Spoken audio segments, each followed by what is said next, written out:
there, everybody. As most of you all know, my name is Mackenzie Frame.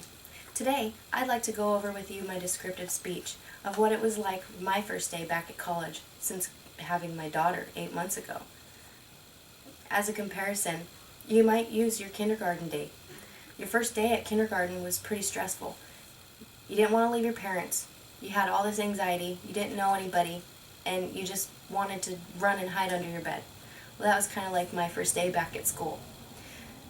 First of all, I would like to apologize in advance. My audience couldn't make it today, so I will be doing this solo, and if you could just bear with me here, we will get this started. Alright, my eyes popped open to the pounding of an old, decrepit alarm clock. I reached for what seemed like 10 miles to pull the slender black cord from the Hello Kitty pink-colored wall. After washing the crusted sleep out of my eyes, I made way to my crimson-colored dressing room. I remember the feeling of gliding across the floor as if I were floating on some sort of pillowy, poofy cloud. The room had an aromatic smell of cotton candy, like walking past the concession stands at the fair. Excuse me. The silky pink floral blouse felt like butter on my skin as I managed to put it on without messing up my perfectly assembled hair. While slugging my way down the rickety stairs as slow as a sleepy turtle could possibly go, I could hear this bacon sizzling, and the porky aroma drifted in my nose like a cartoon enticing a dog to some sort of bone.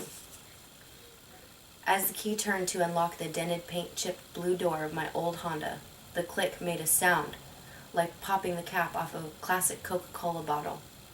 I looked up into the sky. It was perfectly pearly blue, like the Caribbean waters in Cancun, Mexico. The clouds seemed to dance upon the sky as if it were a well-rehearsed ballet recital. Taking the mile-long excursion to the college seemed to be slower than molasses in the winter, but I finally made it there. After opening the heavily concrete-filled doors, I took a deep breath. The air was filled with the aftermath of deep cleaning. It felt almost like walking into the walk-in clinic down on Chase Street. As I passed the herds of people and walked up the stairs for what seemed like an eternity, in my mind these people were probably looking at me as if I were some sort of green monster from the depths of space. Or at least, maybe a chicken stumbling around without its head. However, as if there were a pin in my neck, I stood up straight and walked my way down the crowded hall. First day in a new class can be overwhelming. It can be sometimes like being on a judging show made into some game. I gazed at the round clock on the beige wall. The ticking continued to get louder, like it was coming from inside my mind. But as 12:20 finally graced me with its presence, I packed my pink and black shoulder bag with my heavy rose-colored 3-ring binder and quickly slipped into my sweater. Leaving the college, my downtrodden mood shifted a complete 180 degrees. I smiled a happy smile, and as the key once again unlocked my car door, I couldn't help but let out a sigh of relief. I had escaped the Shark Tank unscathed.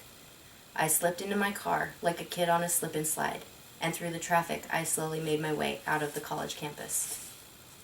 At the end of this now overcasted day, I sat down on my dark gray porch, ever so tranquil, while I watched the hairy brownish-black spider continue to spin her miraculous design in her moist-filled web.